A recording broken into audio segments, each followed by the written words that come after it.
Okay, so welcome everyone to the next fantastic workshop of PyLadies Amsterdam. Today is dedicated to very interesting Python open source library, or even I say the whole framework. And we are located in a very beautiful building overseeing the beautiful River Amstel. And I will give the floor to our workshop giver soon. But before that, a bunch of rules. So those who watch us online, in case of any questions, just let them in the chat. And if it's something very urgent, we'll try to get back to you as urgent as possible. In case it's not, we're going to just find the time and ask our workshop giver this question. So without further ado, I would love to give the floor to Merel, and she's perfectly capable of introducing herself, right? So Merel, the floor is yours, and let me check. Yeah, I see you're not muted, so yeah, it should work. Should work. Okay, cool. Well, thank you everyone for being here, and thank you, Una, for letting me speak at PyLadies. Bit of admin, so we will be doing live coding if you want to. You don't have to, of course. If you already want to set it up, you can scan the QR code or just go to the URL. I will repeat this later on when we actually get started, so don't worry if you don't have it set up yet. But before we dive into actually doing the workshop, let me just introduce the topic and myself. So I'm going to be talking about Kedro, which is an open source Python framework, like Una said. And we'll be talking about how to create production ready AI pipelines with Kedro. I'll start introducing myself a bit so you know who's going to be talking for the next hour and a half. And then I'll set the scene a little bit about why Kedro exists and why we created it in the first place. Then I'll introduce the project. And then I will talk about software engineering best practices. And alongside of these principles, we'll be doing the workshop and working towards going from a notebook to something that's a project that can actually be deployed and tested and is something we can consider robust software engineering code. And then, of course, there will be plenty of time for Q&A. So about me, yeah, my name is Merel, or Merel if you pronounce it the English way. My pronouns are she, her, and I'm from the Netherlands. I have been working in software for the last 9 years or so. Most of that's been in London, where I did a master's in computer science, but this spring I moved back to the Netherlands and I'm now located in Amsterdam, where I'm a principal software engineer at QuantumBlack, and I've been working on Kedro for about 4 years now, tech leading for over 3 of those. So to set the scene a little bit, I'd like to talk about common challenges that data practitioners face. And with data practitioners, I mean people like data scientists, data engineers, but also, of course, machine learning engineers, and nowadays maybe even your prompt engineer or context engineer or whatever term they've invented.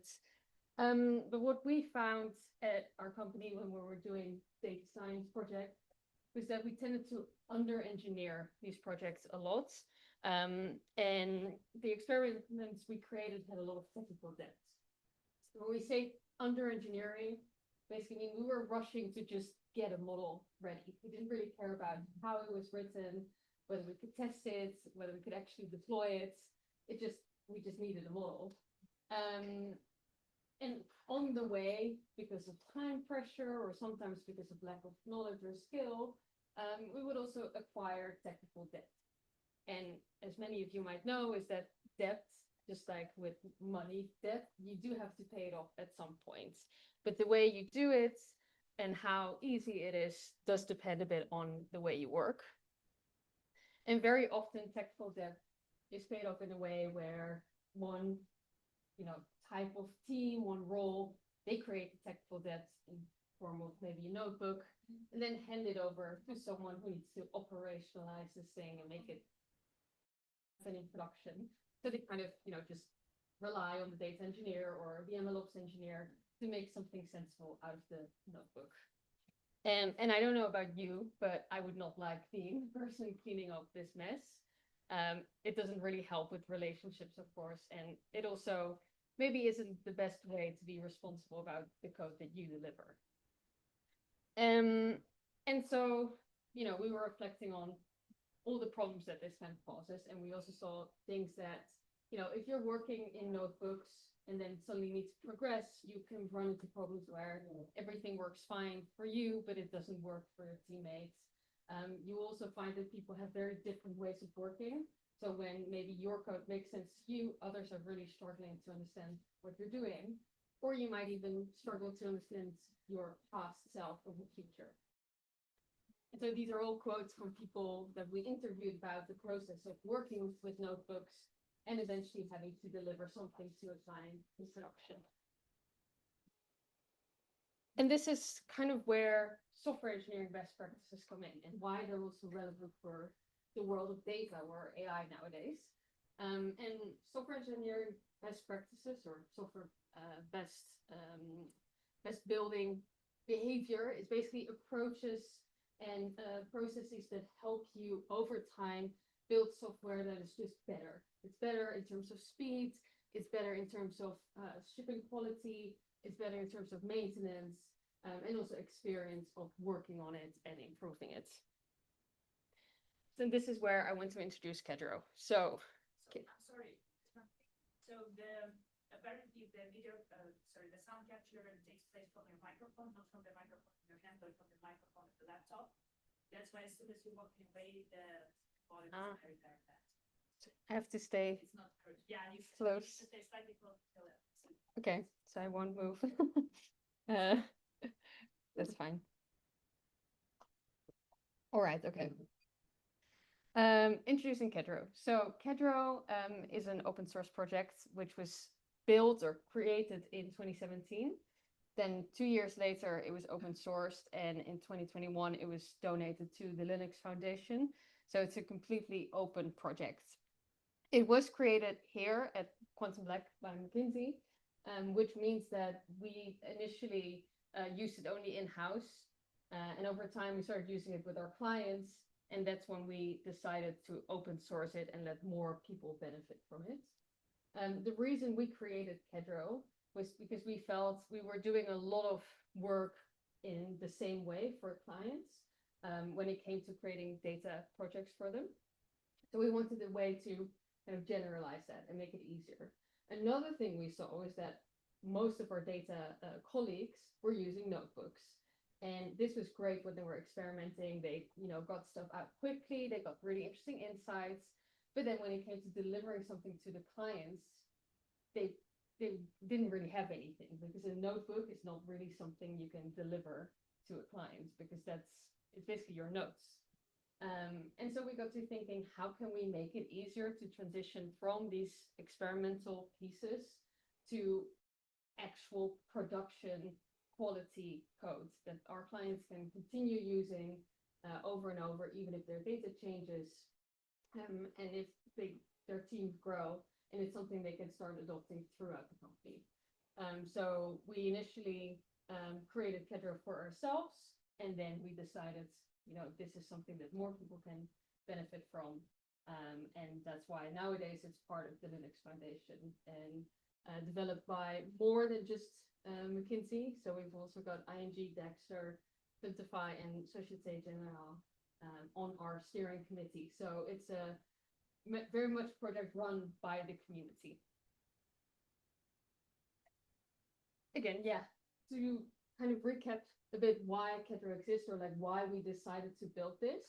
And it was really about reducing this technical debt. So making sure that this process of creating experimentation wasn't just a one-off, but something that could be carried on and really run in production environments at large scale.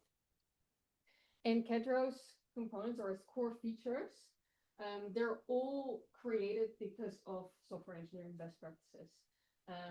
In summary, the main features we have is a project templates to ensure consistency and structure into your projects. There's a data catalog, which is an abstraction layer onto I/O, so input, output, and writing, reading data. We've got concepts, nodes, and pipelines, which are essentially the building blocks of any data-centric project. We've got run status visualization, allowing you to really see how your project looks and how the execution of your pipeline runs. And it's very extensible, so you can literally plug it into any orchestrator and deploy it on any platform that you're running in your company. So what we'll be doing today in this workshop is explore these components all alongside of the best practices that they introduce. So that's where we start going into the project. Again, the QR code and the link for those of you who do want to code along. This is definitely the time to open it if you are planning on doing some code, doing some hands-on stuff, or if you want to just remember it for when you're back at home. So I'll give you a minute. Oh, and I'll stand back. Sorry. So much in the corner. I feel a bit like a bad child. Sorry.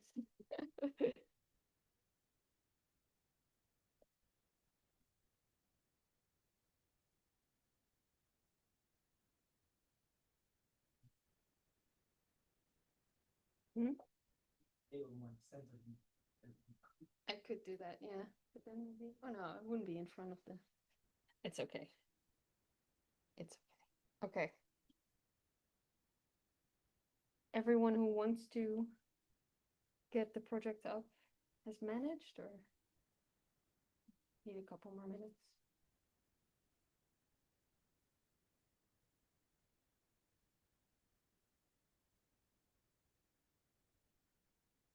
All right. Let me introduce this project. So essentially what we were going to be looking at is we'll start with a notebook. And the code in the notebook is kind of an average standard data science project, nothing like too special. The modeling isn't why we're here. The code itself, kind of the project, is about the future when space tourism is a thing. And we would like to predict how much a price of the return trip to the moon and back will be. But as I said, it's not really about predicting this or modeling it. It's more about how do we write this code in a way that it's acceptable when you want to deliver it to a client. And here on the right, you basically see the results of your pipeline codes, which we can generate with Kedro Viz. So this is literally the end result of what our Kedro pipeline will be in a visual representation. So that's something I'll introduce as well, how you can actually get a view like this up. Because the benefit of that is, especially if you are working with clients, how do you present the pipeline? Like, you can hardly just show them code. So we've also added a lot of tools to help you communicate what you're doing and really work with people throughout the process. So the first best software engineering best practice that Kedro really embodies is modularity.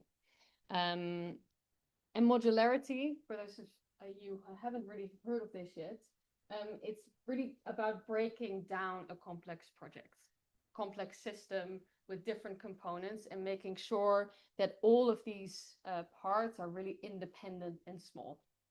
The reason why it's important that they're kind of independent and just responsible for one part is because it's then much easier to reuse them separately. It's also much easier to test them when you don't have to test a massive piece of code, but instead can focus on small things. Much easier to think of edge cases and all the test scenarios that should be there. And it will also be much easier to find bugs, because if things go wrong in a notebook of 1,000 lines, you probably spent a lot of time digging where it went wrong compared to small functions that are easy to comprehend. It will also make it a lot easier to read your code, especially, over time it will grow.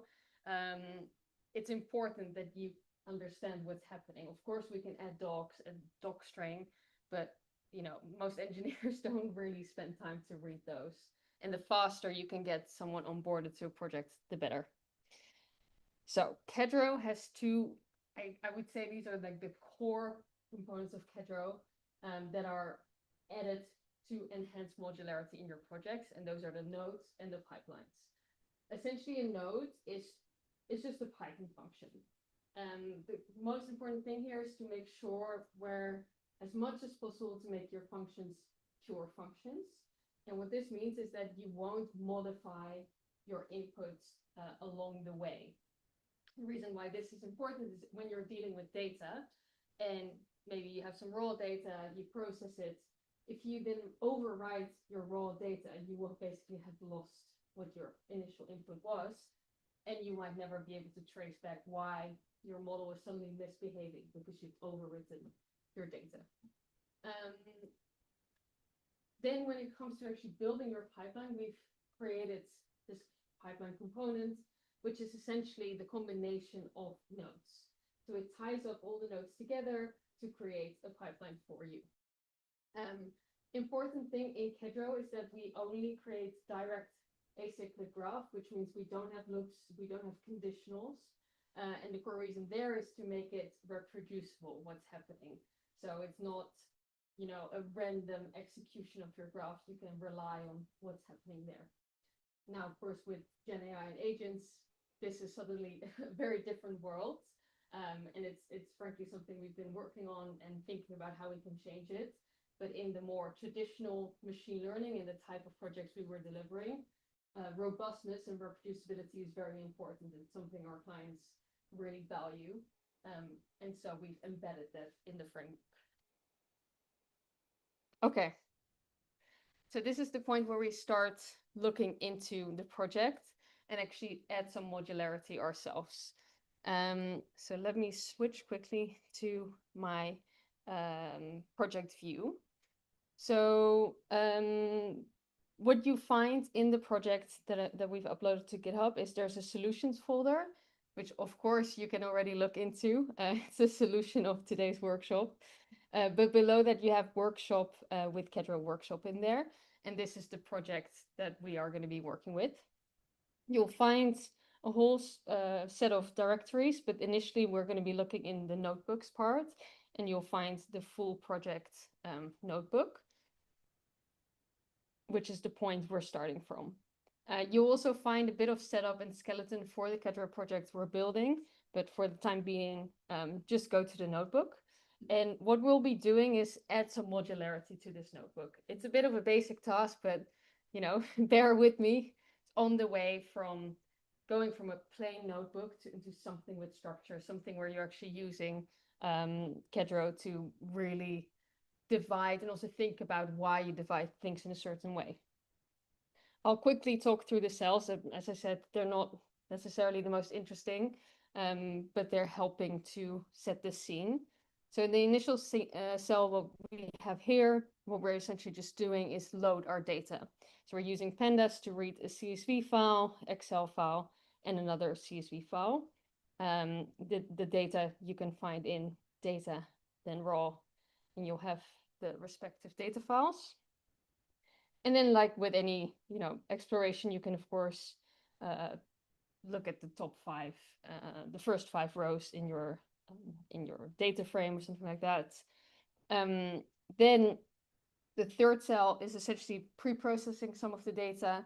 It's just checking, you know, can we maybe replace some types or make sure there's no nulls and everything is clean, and we can start creating a model with this. Then we've got the create model input table. So we're basically getting all of our cleaned data sets together, creating a model input table that would be theoretically shipped off to our data scientist. And then we have a very simple splitting of the data between train and test sets.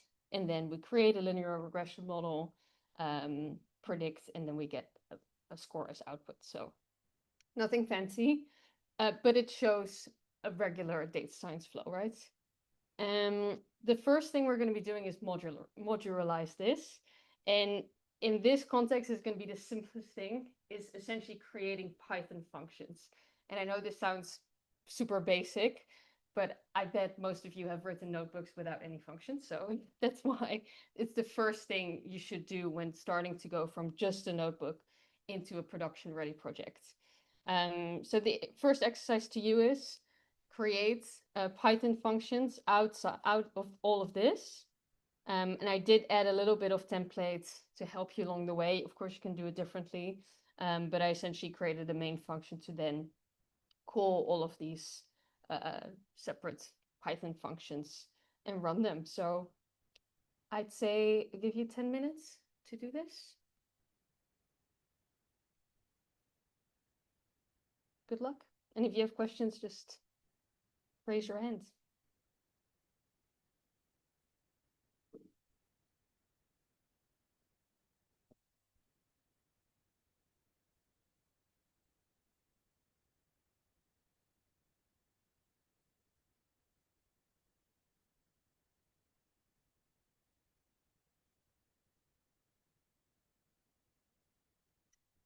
Yeah.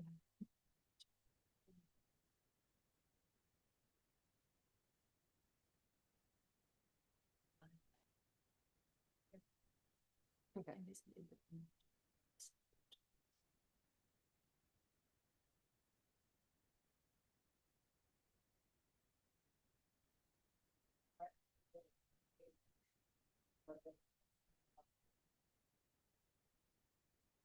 Yeah.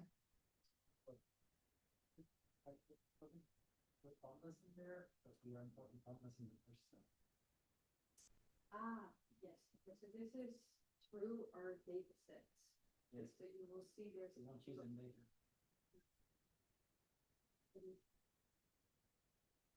I still found us now, but now I'm looking, a lot of library is missing, so I'm wondering from long. Oh, there's maybe one here. Yeah, I try to find it. It's like this one, and then next.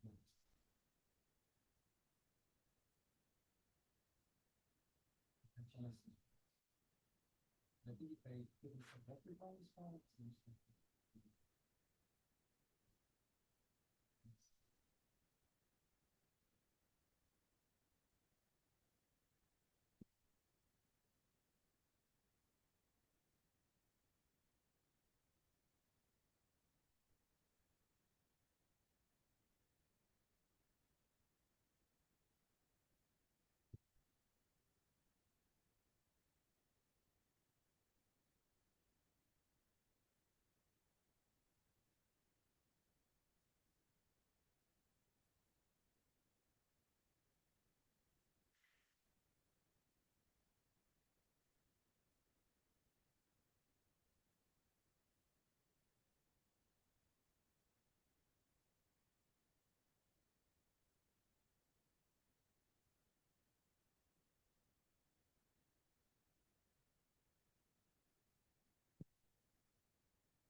Yeah, I don't know. I might have messed up on the last. Yeah, Yours, I think I that think. was last pair. I was, Yeah. I'm sorry, I was pretty quick to join it. I didn't run it fully, so I'm just like, I just check it's only two things. There's nobody waiting outside. They know they can come. Yeah, like that's how. So. Okay, wait. I'm still here.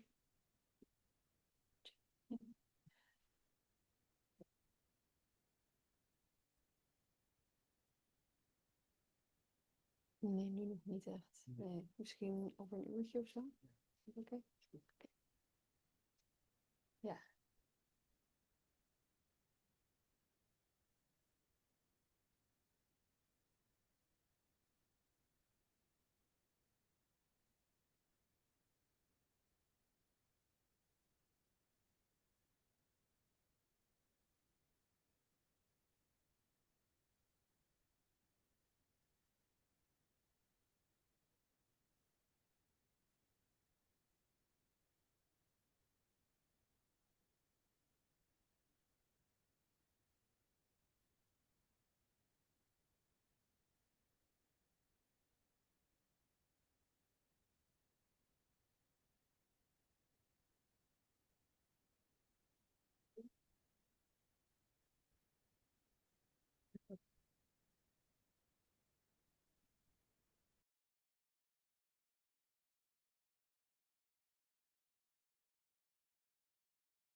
All right. Any questions?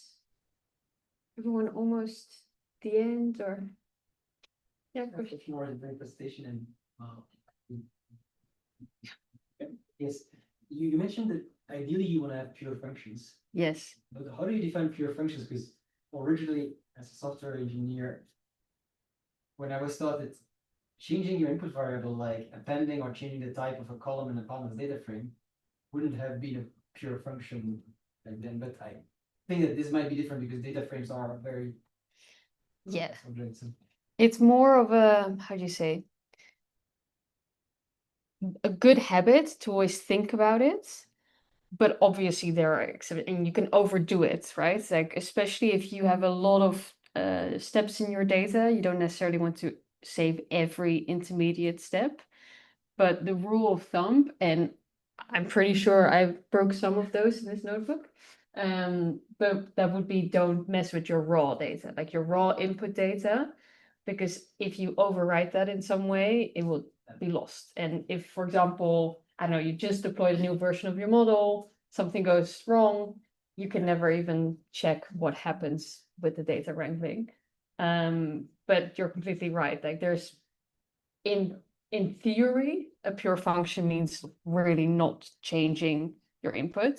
It does deliver a lot of value in traditional software. Yes. When you do that because you have a lot of security, you're not changing anything. But I think in data science with the data frames, you will be making a copy of your data frame, which would be very inefficient performance-wise. So the trade-off would be Exactly. worth it. Yeah, exactly. So it's more of a, the way we always talk about it is like a mindset, like thinking about it, especially when you go from, like, if you've never really written in code in this way, if you don't really write functions usually, it's also something to get used to, right? Like how do you break it up? Like when is a function small enough, or when do you overdo it? Because it's also really frustrating if you have too many functions and then you're reading something and it's just like I have to keep diving, and at some point you're 50 levels down. And yeah, so with all of this, it does come with experience and practice. But it's a good habit to train yourself. Like, can I do something here to make sure that, you know, my data is not manipulated?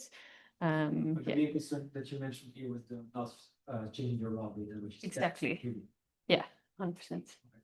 So the request, first of all, the issue was sound fixed, so it was indeed the low level of. Nice. Okay. So good. And second thing, if there are any questions from the audience, which is fantastic, it would be very good if you at least summarize and repeat it, so the people who watch can understand what it's all about. Not necessary for this one. Okay. But the next one. Next Just a one. quick time. Thanks. Okay. So I've been, in the meantime, also trying to code along. It might be wrong, but I'm going to try and run my cells. One of the things I also did is put all my imports at the top.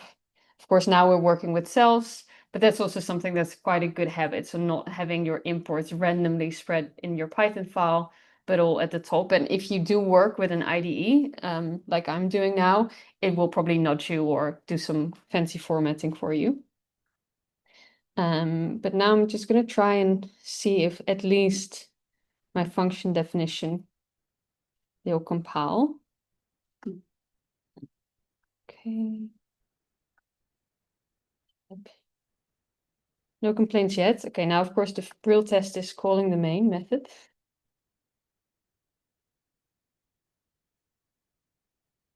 Yeah, something wrong. Okay. What's going wrong there? Probably something with my input outputs.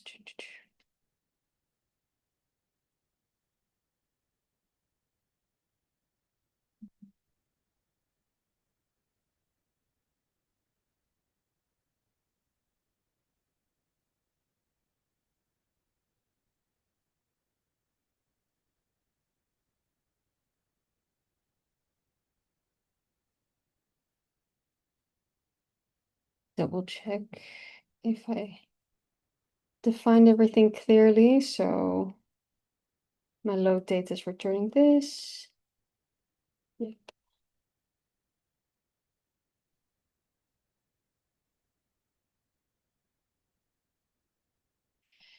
Okay.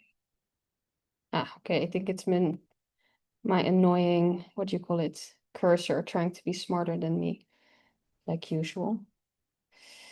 Yeah, I see it.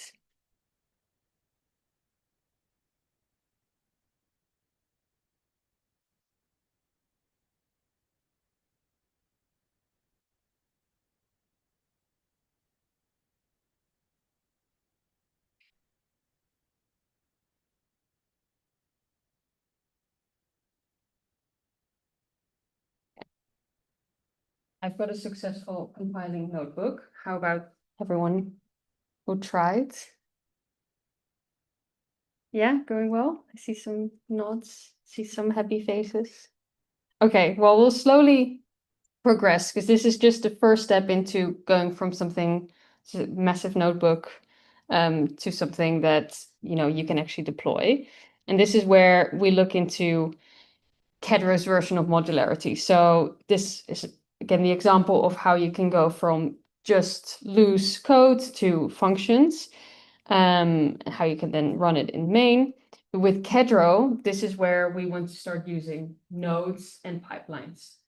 Now, nodes, they're essentially just a copy of these functions, but then in a specific file called nodes.py. And then we'll have a pipeline that assembles all the nodes that should be part of the pipeline. Now, what's really important here is to think about how do we divide our code into different pipelines.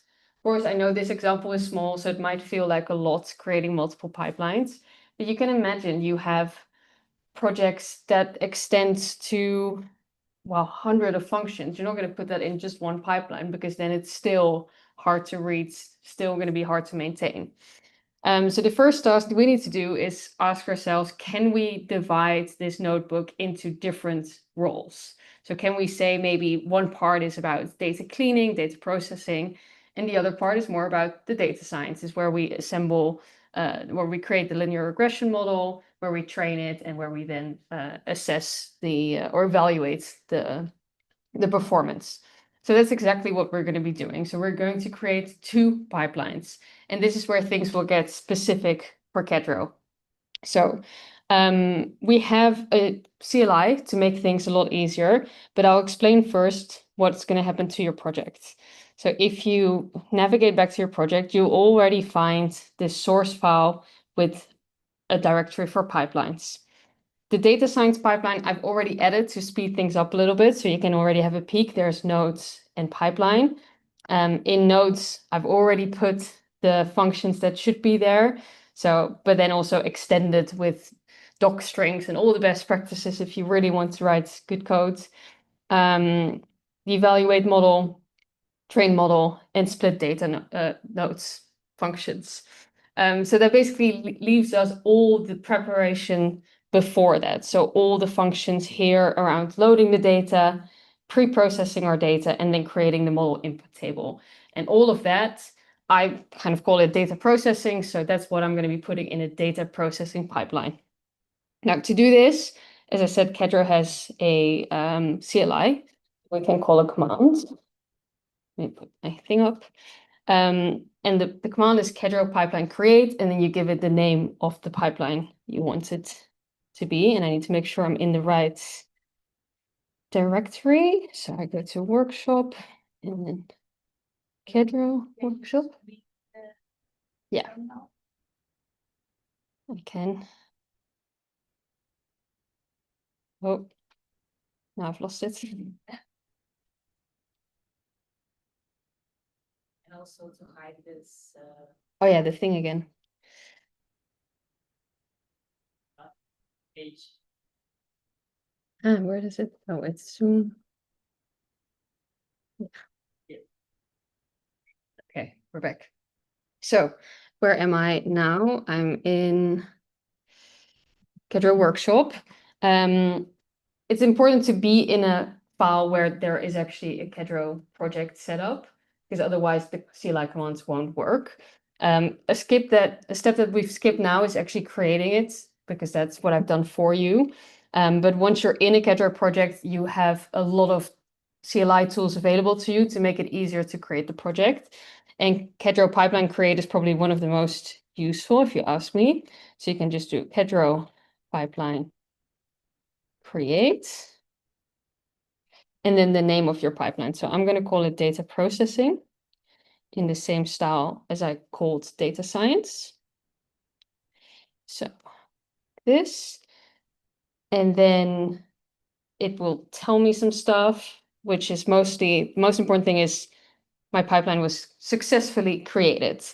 Now what you see in this log, it will tell you all the files it has created.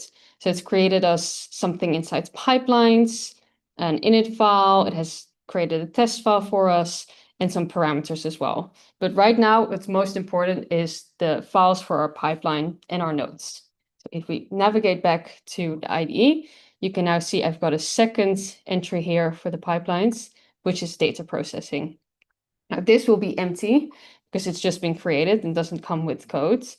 But pipeline does have a bit of a skeleton of how the pipeline will look. So the things we're going to be doing is populate these files. The first one, and I will walk you through this because I'm aware, it's all new to you. The first thing we're going to be doing is populate our nodes file. And this is essentially just a copy of the methods that we want to be in this pipeline. So I'll just open my notebook on the sides, and I will start copying all the code that is that I consider part of my data processing pipeline. So the first being my load data, then the pre-processing for companies and shuttles. Yeah, this is the downside of zoomed in IDE because you can't see it, but I'll zoom out in a second. And then finally, we need the create model input table node as well. And I'll put that there.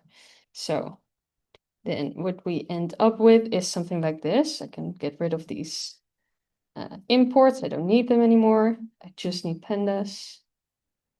And now I will have my node to load data, my nodes to pre-process some of that data, and then create the model input table. And out of these nodes, I'm going to be assembling my pipeline. And now I'll just split it again to have the pipeline on the side. If you want, you can have a sneak peek in the data science one because it will show you what it looks like. But I'll code along with you to fill this up. So essentially what we're going to be doing is define a node for each of the function here, where we'll reference which function we're calling, what the inputs are, what the outputs are, and then you can give it a name. It's an optional thing, mostly for your visualization, which I'll also show you in a minute. But I'll start with the first and then we go from there. So the first thing we do is we call nodes, the class nodes, to wrap around all the input, output, and the functions we're going to be using. Then we supply the function argument, which in this case is load data. Yeah, thank you, cursor.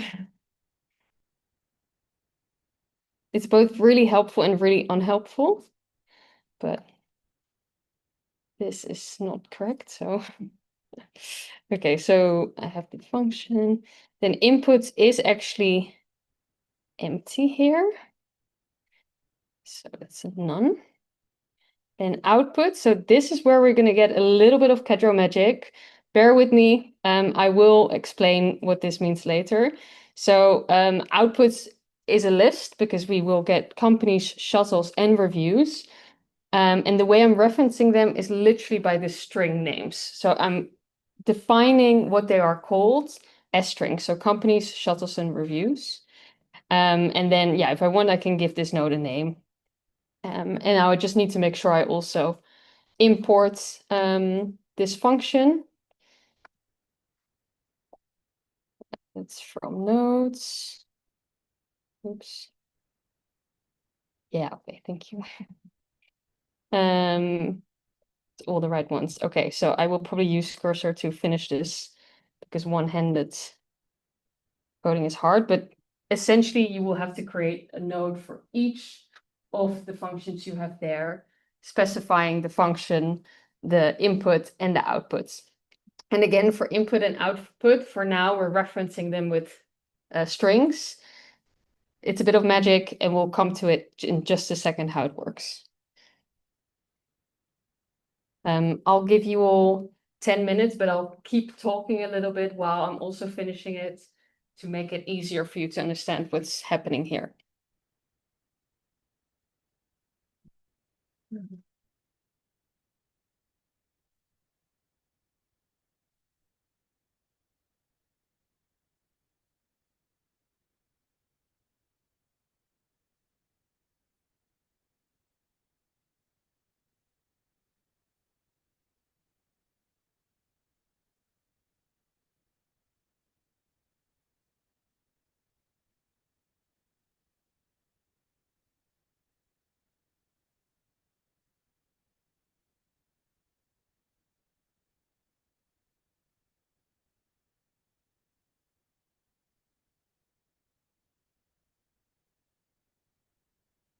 Okay, so, oops.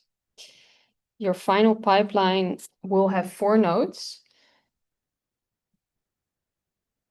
And the first one, load data, is the only one that has a non-input. For all the others, you should be referencing your inputs and outputs using strings or list of strings if there's multiple. Now, what I'll show you as well is what this looks like.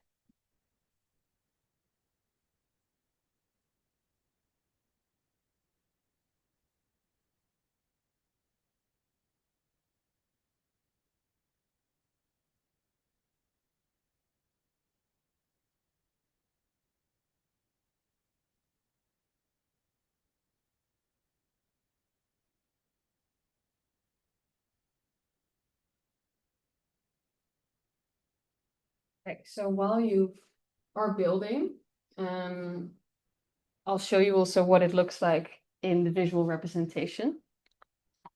this is what we call Kedro Viz, and it's an additional library on top of Kedro.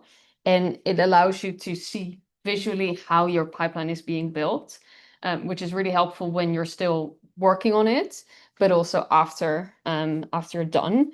And what you can do is also collapse into the different sub pipelines. So default will basically just show you all the pipelines in your project, but we can zoom in to data processing, the one we've just been building, and it shows you exactly how these things are connected. So you can also double check, is my input going into the right part, and is my output also where I expect it to be? What you can also do is analyze all of these components, so you can double check, what is this? This is a node. Where can I find it? Inputs, outputs, but you can also show the code, so you don't even have to go to your IDE to check what's happening here. And similarly for the data, you can also inspect and see what data type you have and what you're dealing with.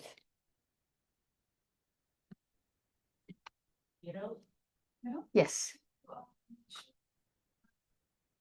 Of course. So to get this up and running, you call Kedro Viz.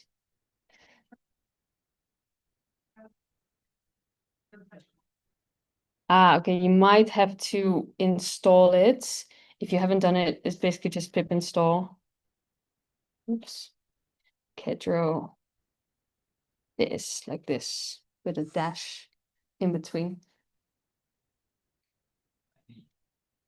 I want to install the requirements in the solution, because that's also one of the dependencies that's in the solution. That's probably what I did wrong. I was like, I swear I put a correct requirements file, but it's in the solutions. Yeah.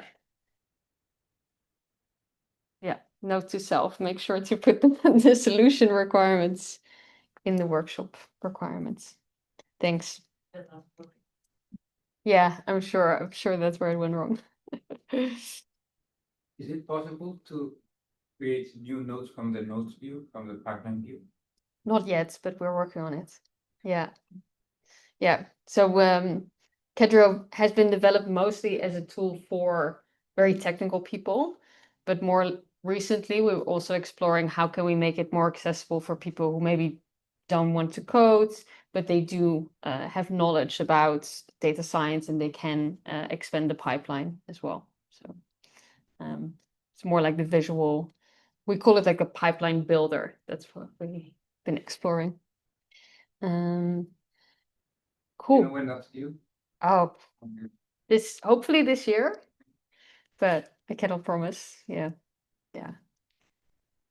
Need to run Kedro of this? No. It doesn't see any of my nodes, and I do get a warning that like there's a missing file because I never run Kedro. Same. Me too. Okay. That's interesting. I mean, because I will do the run now. But likely what's gonna happen is it will complain because we haven't updated it yet to work fully. But I'm guessing you're getting other errors, so I'm gonna do a little bit of a loop and see which errors you're getting, so I can help and debug it. Yeah. That's all the same. Okay. I haven't tried that for me. I was like,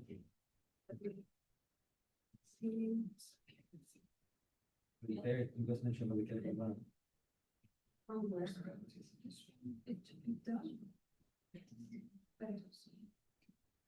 also tried to go up to the and it was quite pretty much. Okay, and then can you show me more pipelines? Okay, let's see. Okay, let's see what's happening on the other side.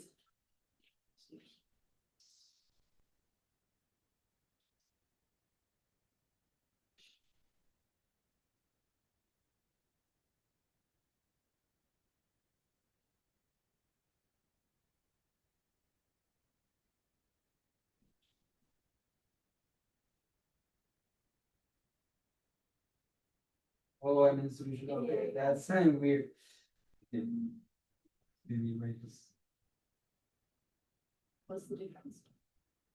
we should see the difference between the solutions. Yes, you just, yeah, we're not in the final. There's quite a bit of difference. Yeah. It's maybe a bit much. Here, have this pipeline piece. Yeah. this Kedro integration Kedro data is the same that loads data that's no, they don't know.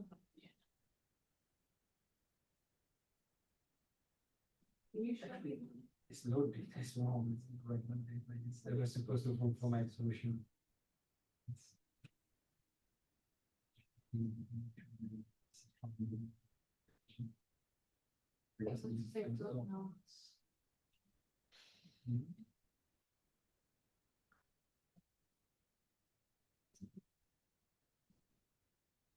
I see.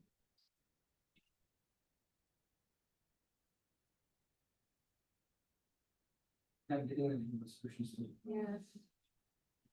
Yeah, no, that was the same. Because it's not the same emotional. Yes. Okay. Okay, so what you found? My imports were wrong. They were coming from the solution and caused problems. So check your imports. The imports in the pipeline was fine. Yeah. In 500 values.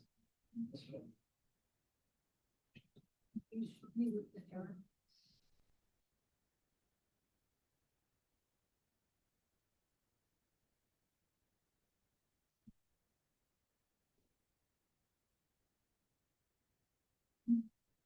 It's the same error that is the same.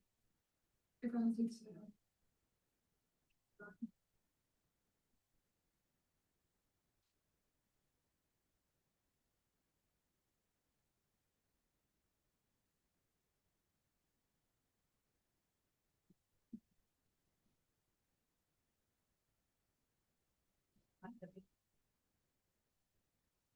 That's it.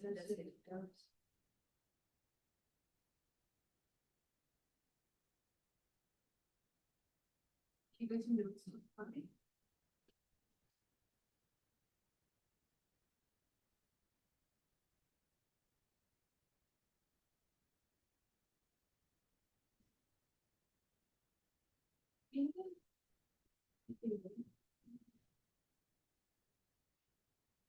Yeah.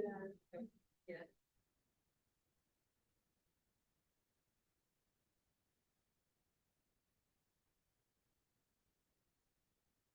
Right.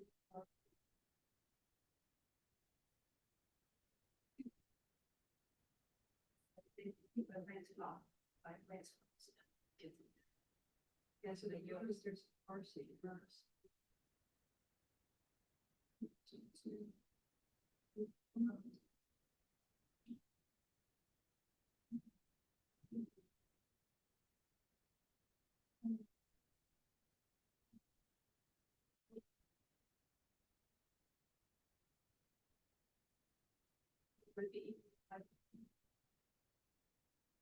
Trying to.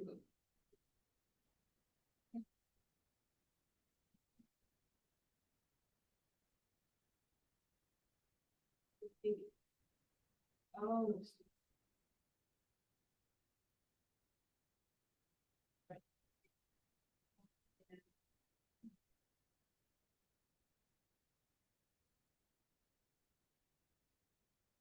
Yeah, that's so good.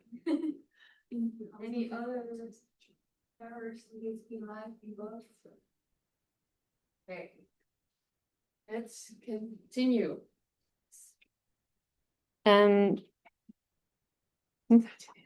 Yeah, we're good. Cool. So the first thing I'm going to do is make sure that we can do a Kedro run. As you've noticed, mine is complaining about not being able to find the data. And this is because initially we were running it from the notebook, but now we're in a different location. So I just need to update the paths to not be like this anymore, but like this. And then, oops, not have cursor interfere with what I want to do.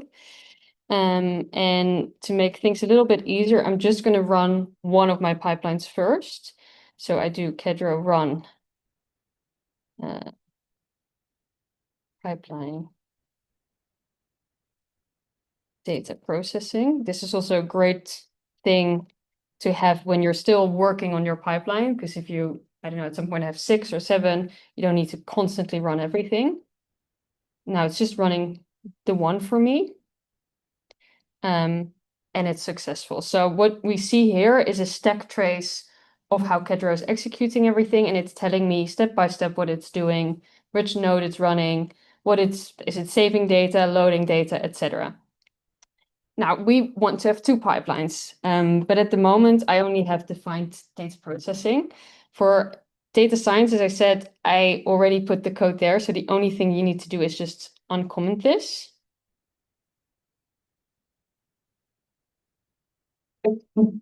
And then if we go back to our Kedro Viz, you'll see the full thing together now.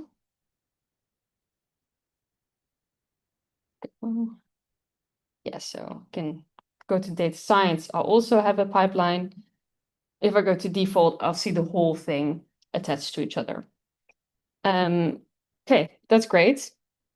Now, before I can actually run the full thing, we do need to introduce a new concept, because if I do a Kedro run now, you'll get an error about inputs missing.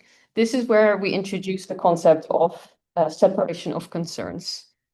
This is another software engineering best practice, and it's not just about creating modular code, but it's really thinking about the layers in your software system.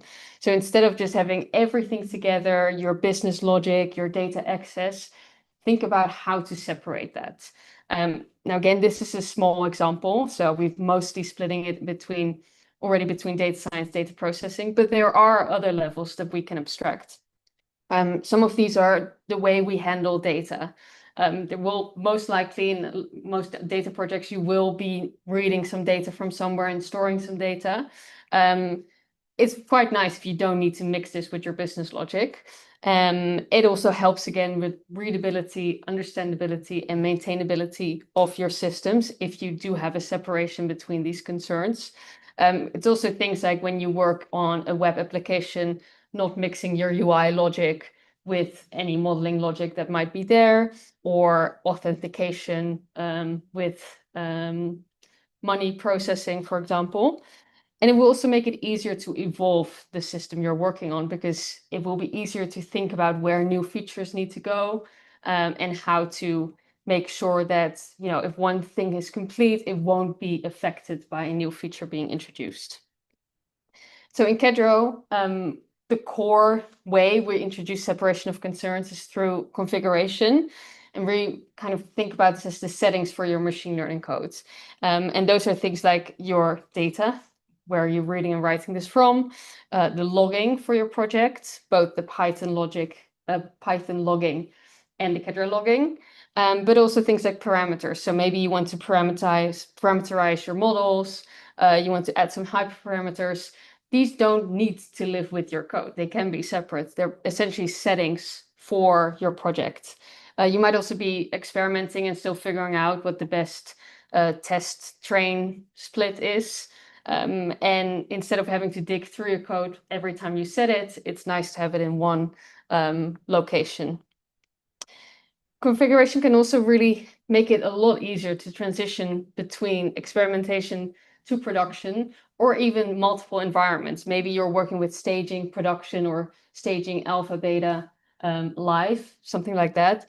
Instead of having to write a version of your code for each of them, there's stuff you can take out and just have that as the central location where you update it when maybe promoting something to production ready. With Kedro, we've introduced this feature we call the data catalog, and this is the abstraction layer for your I/O. This is the thing that handles loading and saving data. It's available as a YAML API as well as Python API, and it also allows you to do versioning of your data sets. And the great thing about it is you will never have to worry again about how you load data from somewhere, because Kedro abstracts that all the way from you. So never any pandas read CSV, or super long things dealing with JSON or TensorFlow or a LangChain model or whatever. It also makes it possible to really write generalizable code, because maybe the test set is JSON, but in production, you're going to have to read it from Snowflake. So you want to be able to change it quickly. And it also allows you to access your data without leaking credentials, because they have been abstracted away too. So Kedro connects your data sets and your nodes through pipelines. So this is where we come to this weird thing with the strings. The way that Kedro resolves those strings is by matching them to a catalog. The catalog is a YAML definition where it essentially checks all these strings that you put in your inputs and your output. It matches them against the definition here. And then in the back, it will manage whether it's a CSV dataset, Excel, or Parquet. Kedro will handle how to then actually read it and write it back for you. So in our example notebook, there were a couple of places where we were essentially dealing with settings, parameters, data. The first being this block about loading data. And then we had this part where we have features for the model and we set a test size and a random state. These are essentially just parameters we can change if we want to. And having them hard-coded in all of the rest of the code is quite annoying because you might forget you put it there, you might accidentally reference it several times. And especially if you're using maybe some code from another colleague, it will be hard to remember what all the places were where these things were defined. Now in Kedro, we separate all of this in YAML files. So we have a catalog for anything that has to do with data, and we have specific parameters.yaml for anything that can be considered parameters.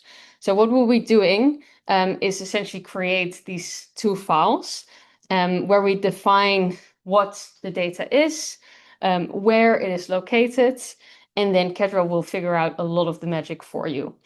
So your task will be create a catalog.yaml. This is the example. This is also the solution. So you can just copy paste the thing.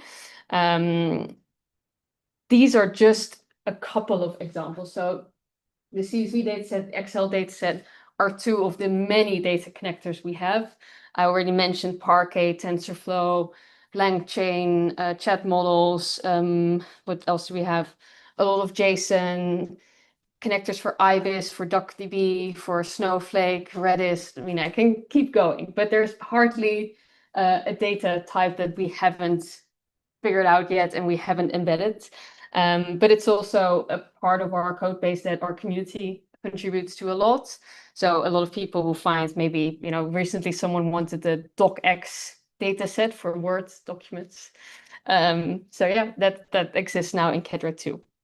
The parameters, the reason why we have this separate file is really to make it a centralized place to update these things so you don't have to dig through your code base where you defined your features, especially if you want to, you're still experimenting, you want to switch them. So your task is basically create these files and populate them with these values. Obviously, feel free to change the test size and the random state for fun if you want. But it's more about abstracting what settings you have from your core logic. And I'll do the same again so we can get to a running Kedro project.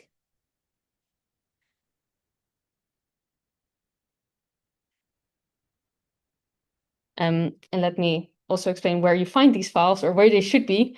There is a conf directory where you will have different subdirectories. These are essentially for different environments if you have them, but we'll just be using base today. And you'll find there's already a catalog.yaml file. There is a parameters.yaml, and there is even a parameters data processing already to show you that you don't have to put all your parameters in one. You could separate them by pipeline as well. But since this is a small example, we're just using the parameters.yaml for all of them.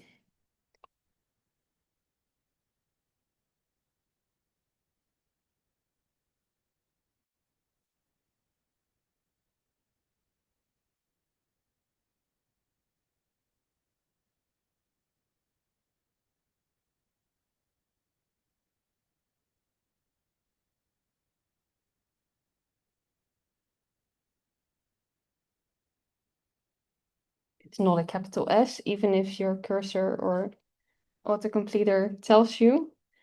It's very important because we changed this in one of the latest versions. So don't fall in the trap of capital S's.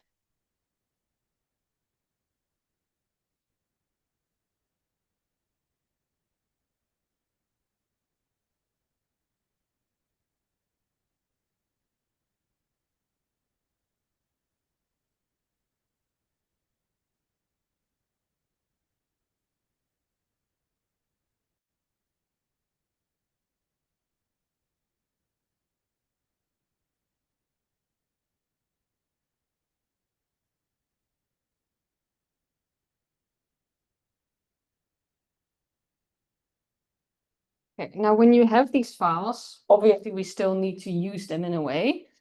This is where things will get a bit more magic, I guess, for the first time you do this with Kedro.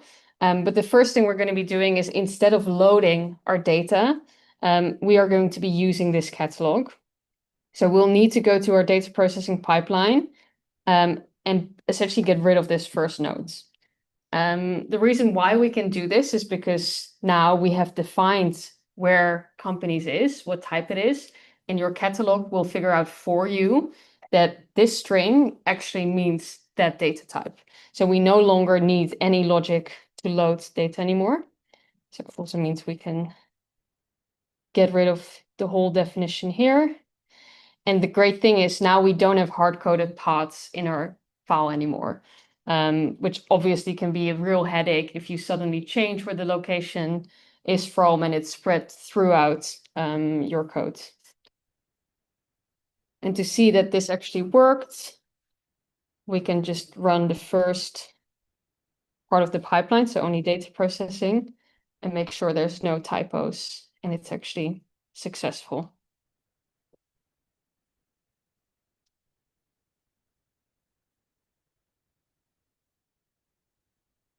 And it's not because there's a typo in my catalog. Ah, this should be file path. Damn it.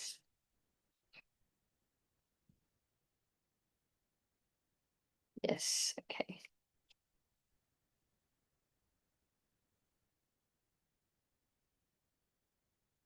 Okay. Now we have a successful first part of the pipeline, and you can see because we've removed the nodes, we now only have 3 tasks in the first part of the pipeline. For the very keen people who have noticed what's actually in these logs, a thing that you might have seen before is we only saw the word memory dataset because it was reading everything from memory. Now it will actually tell us that it's also reading CSV and Excel for those datasets that we have defined. What this means is that if you want to save some of this intermediate data and don't want to only keep it in memory, all you have to do is define it in your catalog, and it will also save an intermediate representation of that for you. Now let's fix the other pipeline by actually using parameters. So this means going into our data science side of things. And have a look at where we were referencing things that are now parameters. And it's specifically in the split data nodes. Initially for inputs, we had our model input table and then features, test size, random state. Now all of these things, the final 3, have become parameters. And it depends a bit on how you have defined it, but in the example, we were referencing specifically model options as like the main key. And then we have the subparameters. So that's what we're going to be referencing here in our inputs as well. So we just get rid of this. Mind you, we're still using strings, but now we reference params and then model options.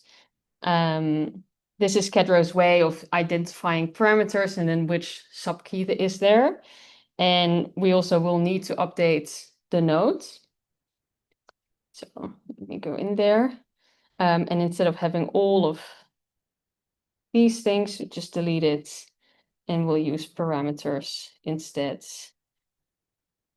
So here we use the full word parameters. This does require you to also update these references to features, test size, random state to be a dictionary access. So it's because it's YAML, Python can read it as a dictionary, so you can just reference it by top key. And I'll show you, so you can basically, yeah, okay, this is correct. So you can just call parameters and then the key that you need there. So features in this case, here indeed it's test size, and there's random states. Let's update. Yeah, so this is a bit of weird syntax. I'm completely aware of that. Also, in the pipeline, we need to work with the word params, whereas in the nodes, we're working with the word parameter. So it's a little fiddly. But then when it's done, it opens up a lot of ease in the future when needing to work with parameters.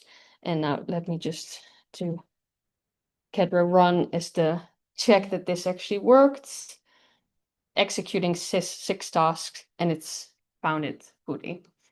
The great way, personally, I think with this is the more often you use Kedro, or the more often you force yourself to separate these kind of settings and really like think about what needs to be in my business logic, what needs to be in my modeling logic, the easier it becomes, and the better you actually become at already productionizing before you're at the productionizing state. Because that's what all of this is about. It's not about being fast the first time, but it's about building the good habit over time. So every time you do a project, the first version will get you closer to production than the last one you did. And hopefully your handover to any client you have or another team won't be as painful as in the past. Yeah, okay, so this is a bit of a PowerPoint version of what we changed. So we got rid of the load data nodes, and then here we were looking at these specific inputs and changing it to params. Good. The final topic for today's workshop is maintainability. This is the final software engineering best practice that Kedro brings to you. Maintainability might not be the first thing you think about when you start creating a project, especially, if you're in experimental mode. But it's important that you can maintain your code. It's really a measure of how easy it is to understand your code, how easy it is to modify, improve, and work with it in the future. One of the core things that's important for your maintainability is testing and testability of your code. This is also why we encourage people to keep nodes as small as possible, because it will allow you to write unit tests for your nodes and not needing only end-to-end tests, because the smaller the test, the smaller the thing you're looking at, the easier it will be to find bugs. And of course, testing is something that becomes easier basically when your project is growing. Like in the beginning, you won't necessarily think about this, but the more you build your test with your code, the easier it will become to grow your test base and the types of tests that you have as well. Then what's also part of maintainability is the readability. So have you linted your code? Is there a certain standard in the way you define your functions, like the naming conventions you use? Have you documented it? And then finally, findability, like how's your code structured? Is it easy to navigate the code base? And is it logical? Like if a new person joins your team, do they understand why the code base is built up this way? And Kedro brings you all these things too. So the first thing that when you start creating a project is the project template, which is also in your workshop project. And it's essentially these directories. We have a place for your configuration, your notebooks, your data, the source code, tests, and your documentation. And these things might sound super obvious, but of course, when you're in the run of things, there's a deadline looming. It's really shitty if you suddenly have to restructure and won't be able to find. So the better you get at defining beforehand, what do we as a team want our structure to be, the easier it is to, continue working. And if you use Kedro, you can optionally select as many additional projects as you want. So we have set up for PyTest. If you use for unit testing, Sphinx for documentation, Python logging also set up to make sure you can do custom logging. And it really, you know, helps you to standardize things and make collaboration better. As I said, it's an option to add these things. So we've created a project flow where you can choose what to add or what not to add, to also make it flexible for, you know, more opinionated teams who maybe don't need all these things, but also make it easy for beginners to learn, like, what are the best practices and how do we embed them. So if you create a Kedro project from scratch, you'll get a bit of a dialogue asking what the things are you want to add. And an example of like a bigger project, I know it's a bit small, but this shows you essentially you have a place for your configuration, place for your data with subfolders, for your notebooks, all the pipelines are separate, and tests. It is opinionated, but that's supposed to be that way, to help people get like along the way, but also help people be critical. Like, what do you need? What don't you need? And I personally think, you know, it's a good place to start. But the more mature you become and your company becomes, the better it will also be for you to decide, like, what's our standard, what's our template. Okay, and that brings us to the summary, which essentially software engineering best practices can really elevate the quality of your code and also the usability of it. And it's definitely applicable to data science. You don't just have to work on software to apply these best practices. And Kedro is a project that really embeds these things, specifically modularity, separation of concerns, and maintainability, without you forcing to do it, but helping you along the way to change your mindset and keep these things in mind.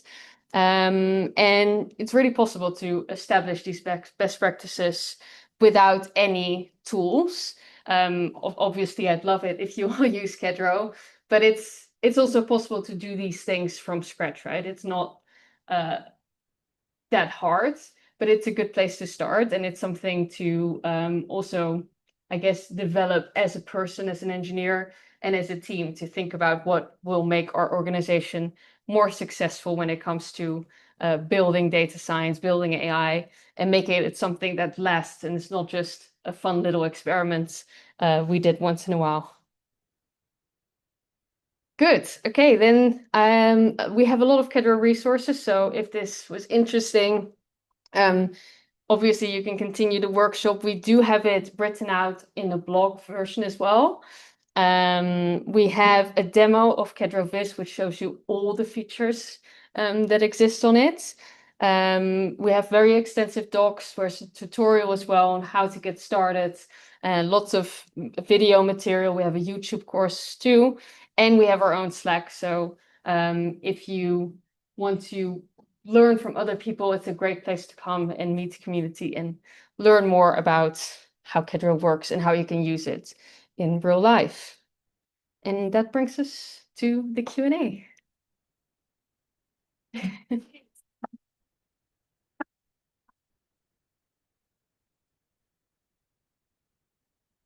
Okay, we'll start, I guess, with the audience. Any questions from the audience? I have a question. Do you have something similar to what you showed in the pipeline for the training of the model towards the run, or is it assumed that the pipeline is the same? You mean, I need to read. The question is whether we have something specific for the training of the model.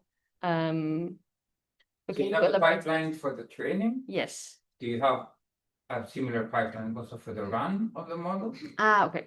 So the question is whether in the example we have a pipeline for the training of the model. Is there also one for running the model? So it's a bit up to you. It's how you want to design or like make the architecture of your project. But essentially, the running right now, like the one I showed you, is a very basic sequential run. If you want something more sophisticated, that's where you would start using an orchestrator as well. So if you something like Airflow, maybe to schedule how you want to run the separate pipelines. But yeah, we don't define that as a pipeline per se. It's more the orchestration of then how each of the pipelines gets executed. Is another question back? Yeah. Yeah, thank you for the presentation. Like, I love this tool. Like, not made big projects with it. I did do a small project with it, and I think it helps a lot with the structure. It gives a lot of standardization and opinionation, which is very valuable.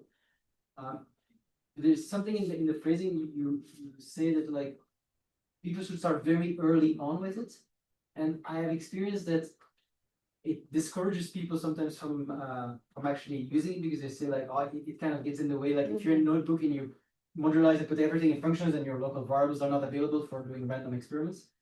And I've been wondering, like, would it be more successful to phrase it as, well, you can start however you want, but you can only hand over your projects once you have done these steps. Now we also took a notebook and we transform it to a Kedro, and you see it's not very difficult for anyone to learn that. So rather than, there's a problem of like, well, just delivering a notebook and then being like, well, I'm done with it, someone else has to figure it out. But more saying like, well, you don't have to do it from the start.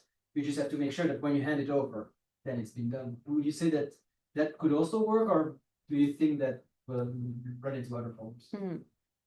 So the question is essentially, when's the right moment to introduce Kedro? Because the way I've been phrasing it in the workshop is a bit the earlier the better. But in practice, teams sometimes feel like that's too early because then, you know, you lose a bit of your flexibility. So would it maybe be more useful if you're already along the way and then introduce Kedro? So my personal opinion here is that it is really down to preference and what's the most successful for a team. Kedro does have a learning curve. I mean, I'm not going to lie about that. I know it is not always the easiest tool, especially for people who just get started and haven't used IDEs that much or Git, because it does assume that you are already, I guess, in this software engineering mindset. But we've seen like mixed successes. Some teams are super successful when they start from the beginning because it's really a mindset shift on how they do things. But yeah, we've also definitely heard, you know, it's too much effort to learn. So I don't want to invest in this in the beginning. It's better when I actually see this project is going somewhere, right? You don't always know that a model is going to go to production, and sometimes it then doesn't make sense to go full on your software engineering best practices, adding all the tests. So yeah, I'd say, you know, judge the situation and also decide as a team what's our best way of working, because a big goal of Kedro is also to make collaboration better. So at least the experience of building something is more fun and less maintenance.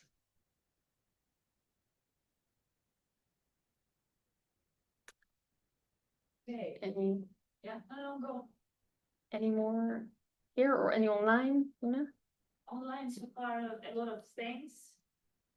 Also a lot of thanks for fixing the mic as well. Okay, good. Yeah, I think let's then give the round of applause. Then we have 5 minutes for quick updates, announcements, really quick ones, and then we do a really quick presentation or a quick speech from McKinsey, and then would be time to finish the stream. So yeah, let's do that. I only gonna walk to you here because I think it would be easier to use your mic and your camera. Okay, yeah. So next event would be online, and it would be very, very exciting in September because first, I don't know if you ever heard or if you've been participated to PyData Amsterdam conference. It happened this year again, 3 days, 24, 25, 26 of September. So we're going to have, I think, a part of the community booth there. So very high chance that you also can try all our workshops there. If Merel's open, we also can try your workshop there again. So if you want to continue working on it, you can do that here. Only one thing, of course, for this, you need to get tickets for PyData Amsterdam conference. That's on you or on your employer to help you with that. So please keep this in mind. And there is also separation of the tickets. You can have the ticket or only to the workshop day, which is 24th. You can have a separate ticket, for example, only for talks and a keynote talks, which would be 25, 26, or you can have a ticket which covers all of the 3 days. So that's about PyData Amsterdam. Now about our next event. I mentioned that we will be there at PyData Amsterdam all 3 days, but also we decided why not? We want to have a workshop as well. So the next one would be online, which may be for some of you probably a little bit easier. Topic is data engineering, and it would be building data pipelines with dbt Core and Snowflake. We have very interesting use case where we're going to go. If I'm not mistaken, it's about real use case with a gallery which sells art, and then how they came from this not having any data model in place, structuring it properly to make sure they can do proper analytics on top of that, and also do some machine learning in the future. So it's more data analytics, data engineering related workshop. And of course, there are more awesome stuff comes up, but it will be later. So that's it for now. Now I will give the floor to McKinsey folks. Whatever you want to share, please share. And then we're going to conclude our stream part on that. Thanks. Thank you. I'll make it very quick because I'm well aware that I'm standing between you and some pizza and drinks. My name is Adrian. I'm part of the recruiting team at McKinsey, or in QuantumBlack, because QuantumBlack is part of McKinsey. I will give you very quick update who we are. We are a big international company. A lot of people are working here. We do consulting. So on a typical day, we have like 20,000 teams working. We are a strategy consulting firm, but I think we have nearly 7,000 technical people working at McKinsey. This is us in Amsterdam. This is our office. This is we call this the working cafe. So in the morning we have a breakfast here and our coffee. We have a rooftop terrace up here, which you can also see. We have 600 colleagues, and I think about 15 in QuantumBlack, something like that, and about 50 of people in McKinsey Digital. Sorry, stand a little bit further because otherwise you'll get this. Yeah, okay, that's good to know. So this is the office. Some pics of who we are. We have a long-standing commitment to diversity and inclusion. That's why we also want to do events like this. I think consulting is still like quite male-dominated, and then especially technology consulting. So I'm super excited to see you all here as well. And we have a bunch of different we call this affinity groups within McKinsey. So we'll make sure that you always have your own group and people that you feel welcomed at. We also do a lot of pro bono work, which I really like. Especially we do a lot of pro bono work in the summer. So it can be for World Child or for the Nationale Denktank. And here you see us doing some volunteering. So on the left you see us scooping poo from elephants in Artis, which was a lot of fun. Highly recommend.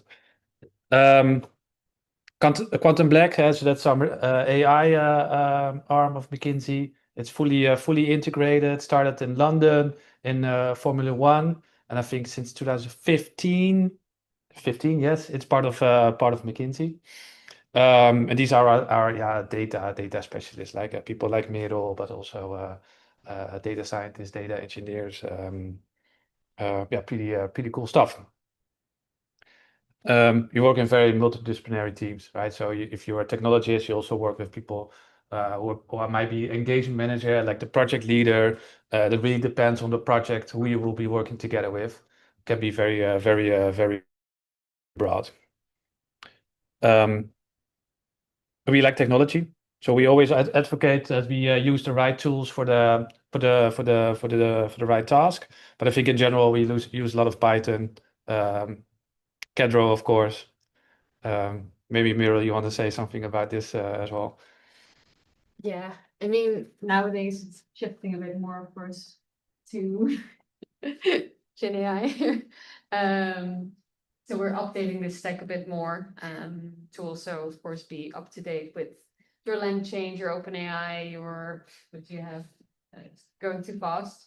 But traditionally, I'd say, you know, a lot of our projects are kind of 50-50 between traditional ML, traditional AI, and nowadays more Gen AI. Python is the dominant language that we use, but you will find occasionally a slightly different stack. In terms of like what our clients use, we see a lot of Databricks and the AWS suite. So that's also like how, as technologists, even if you're a data scientist, you will get exposure to this side of things as well when it comes to deployment and working with our client, because they usually choose the tech stack, and we work with whatever they have that in-house set up. Thank you. I'm part of recruiting, right? So this is a bit difficult for me. So thank you, Merel. And we are hiring, right? So we have two open roles right now for data engineer and data scientist. This is if you're interested how the job process looks like. If you have any questions about this, I will be around for drinks. But thank you all for joining. It's really good to see you here. Someone of you want to round this up? I think this is it. That's it? Okay, then please get some drinks and some more food. Thank you. There. Yeah, Back, yeah. Thank you.